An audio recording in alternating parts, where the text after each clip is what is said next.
Happy to be joined once again by Themba Gorimbo, who's taking on Ramiz Brahimaj this Saturday at the UFC Apex. So it's been an interesting time for you lately. I saw you were back in Africa for a little while. What did you get done in terms of your philanthropic work while you were there? Yeah, man. Listen, it's. I've been there, so I was trying to do this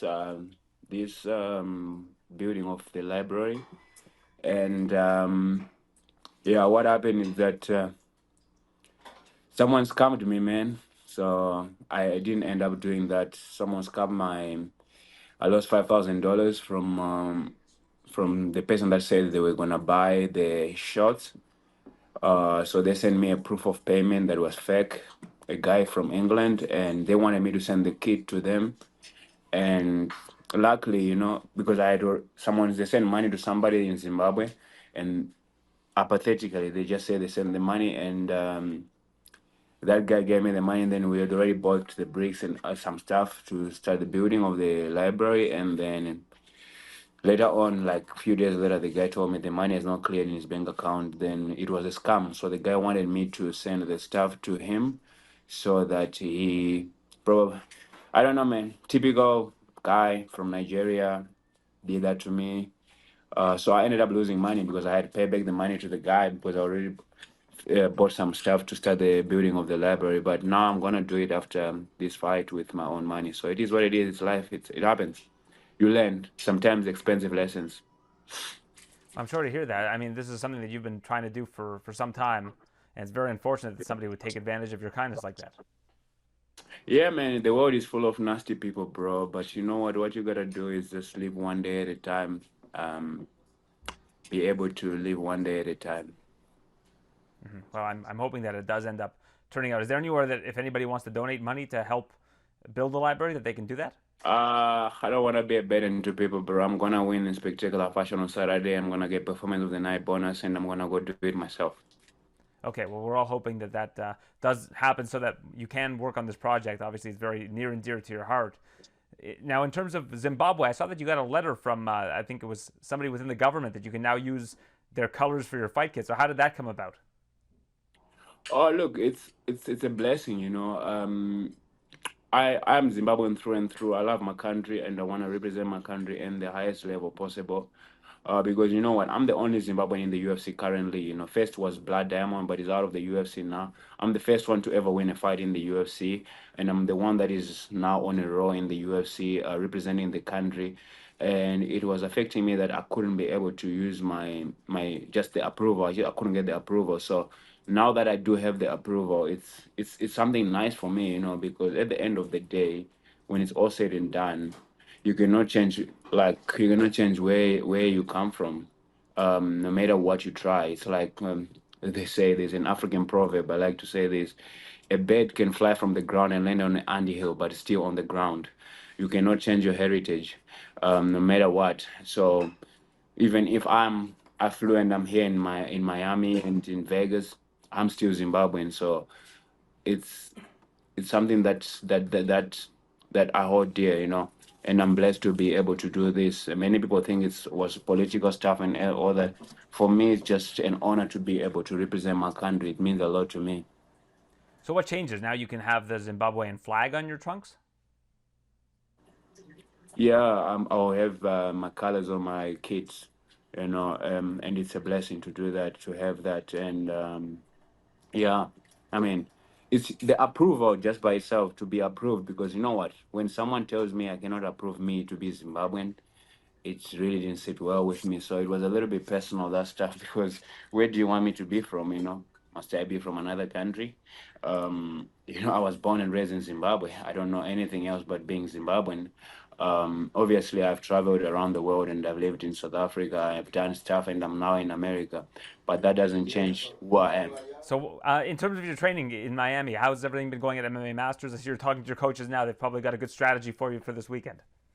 Yeah, man, I've been training very hard in all areas. You know, I just pick up from the last fight, so I kind of like had to just adjust few things. Even though the fight was short in the last fight, and there were no lot of mistakes seen because I only threw one punch. But from that one punch, I picked up some mistake that I needed to fix, and from that fight, I learned something. Like many people think that, when you go in there and you win the way I did in the last one, everything is perfect. But you know what? I'm a guy that is hungry for more. I always want more. So even if you give me 1 second, I win the fight in 1 second or 2 seconds or 3 seconds, does not matter. I am going to still pick up my own mistakes because that's what champions do, and I'm here to become the champ. So I I I know what I need to do, and I will do what I need to do this fight. Um, we don't work on a game plan. I'm a different fighter. We work on everything that is right, and to eliminate every threat that our opponent has, and to impose our will on them and win in spectacular fashion. That's what I do. So without giving anything, I'm just gonna do Themba. When I step in that cage, I do what I feel. Because you know what, you can plan for anything else and something different happens in the cage there. This guy has not been fighting for 2 years, right? He was out for 2 years. I know I heard the story now, that he had some injury or so ever. That's why he hasn't been active.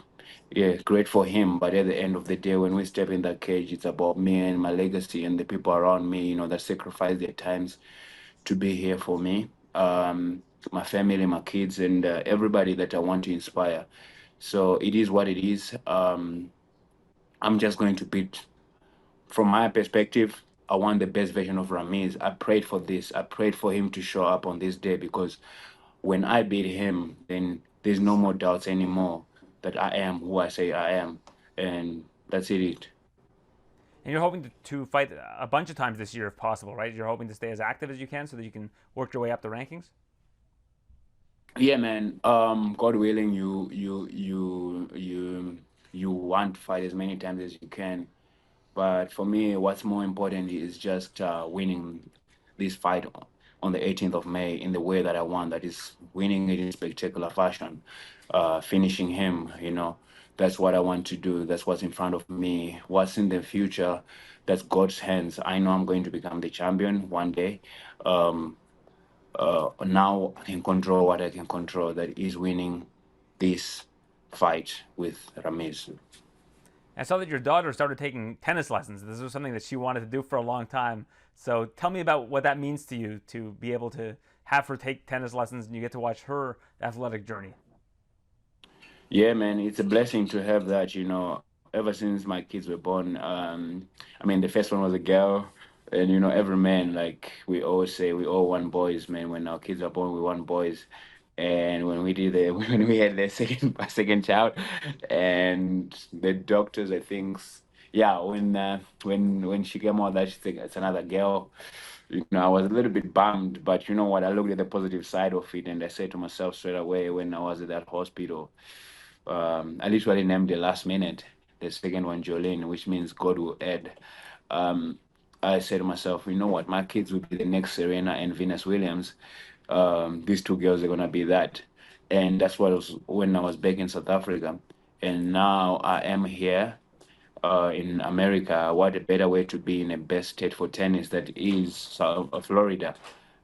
That's where Serena Williams and them trained to become who they are. So I think God just knew my path and has my path and has my back. My story is gonna be one of the greatest stories to ever be told in the history of MMA, and it includes my daughters playing tennis and become what they want to be, become Wimbledon champions, and I'll be carrying their bags once I'm done fighting to Wimbledon, and I'll be taking some of their money. That's my most important thing. As long as it's not you and as long as it's you and not the scammers, that's what we got to stay away from, right? Yeah, yeah, yeah. I already told them that I'm investing in them. I'm paying for privates for tennis. I'm gonna keep on doing that, and in return, we go half on every win that they they get. So that's a blessing. That's the deal we have. Well, that's the It's sign my of a long good term. parent. It's an investment. Yeah. The sign of a good parent is we always want our kids to be better at something than we are. I mean, that's always, I think, the goal of every parent. So I'm happy to hear you thinking Yeah. that way as well. So it's a pleasure catching up with you as always, Themba. Looking forward to seeing you do your thing again this weekend against Ramiz Brahimaj. Thank you so much for doing this.